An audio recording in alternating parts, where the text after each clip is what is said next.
Ici, je te dis qui tu peux parrainer et qui tu ne peux pas parrainer pour immigrer au Canada.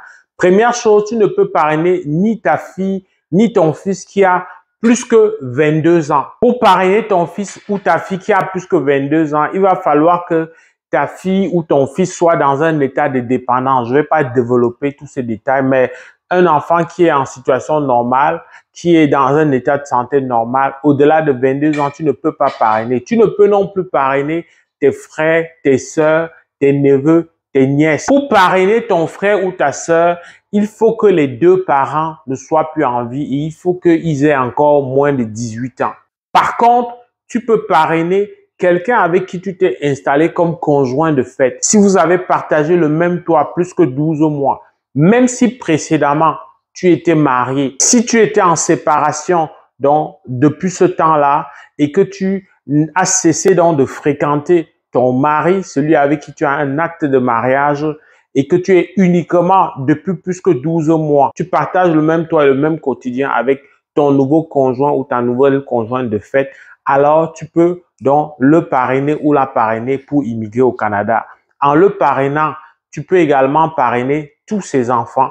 Alors, c'est sûr que dans la question du parrainage, donc du conjoint, notamment du conjoint de fait ou des mariages récents, il y a donc d'entrée de jeu une suspicion de l'authenticité de la relation.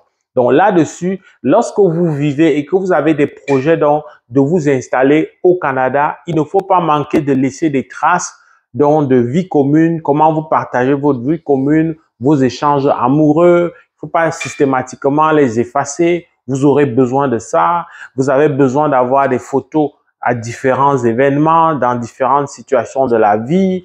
Vous avez besoin donc de vous afficher ou de montrer que vous avez un réseau d'amis ou de famille qui voilà, sont au courant et qui vivent souvent des événements communs avec vous. Ça va vous aider à établir le fait que la relation soit authentique. Donc, l'enfant ne suffit pas. Le fait que vous ayez un ou plusieurs enfants en commun ne suffit pas toujours pour établir l'authenticité de la relation.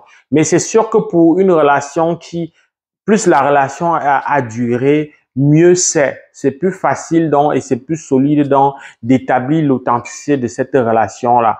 Donc, les enfants, ce n'est pas nécessairement un atout, ce n'est pas nécessairement une preuve qui montre que vous partagez le même toit depuis plus que 12 mois. Donc, c'est important de savoir ça. Il y a également au niveau de ton enfant que tu as fait hors mariage. Si tu as fait un enfant en dehors de ton union, que ce soit voilà avant ou pendant, mais si tu veux faire en sorte de parrainer cet enfant-là, il va falloir t'assurer soit d'avoir la garde exclusive de l'enfant, soit d'avoir l'autorisation de la mère ou du père qui ne voyage pas. Donc, cette autorisation vient avec une pièce d'identité valide et donc et un engagement officiel qui va être notarié qui montre que voilà l'autre parent qui ne voyage pas cède dans les droits de paternité ou de maternité aux parents qui voyagent.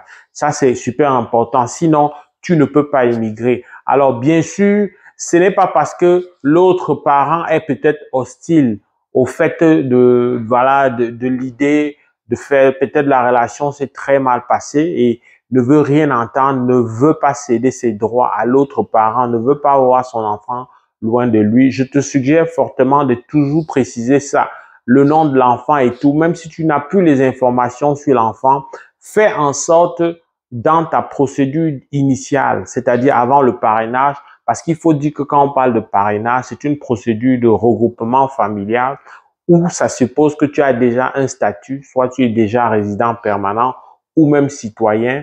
Donc, en amont, ça veut dire que tu as une demande initiale et dans la demande initiale, on te demande des informations sur ta famille. Donc, là-dessus, il va vraiment falloir que tu donnes l'information, même si tu précises donc avec un document supplémentaire que tu n'as aucune nouvelle, aucune trace de cet enfant, même si tu as des soupçons que cet enfant existe, ben, il faut quand même mentionner ça. Ça vient te dédouaner si jamais la situation évolue. Parce qu'on peut voir des couples ou des unions qui se sont très mal passées et l'autre parent ne veut rien entendre, mais au bout de quelques années, ça change. Et là, si tu n'as pas la politique d'intérêt public en cours, ben, tu ne pourras pas faire immigrer ton enfant. Donc, c'est des choses qu'il faut vérifier.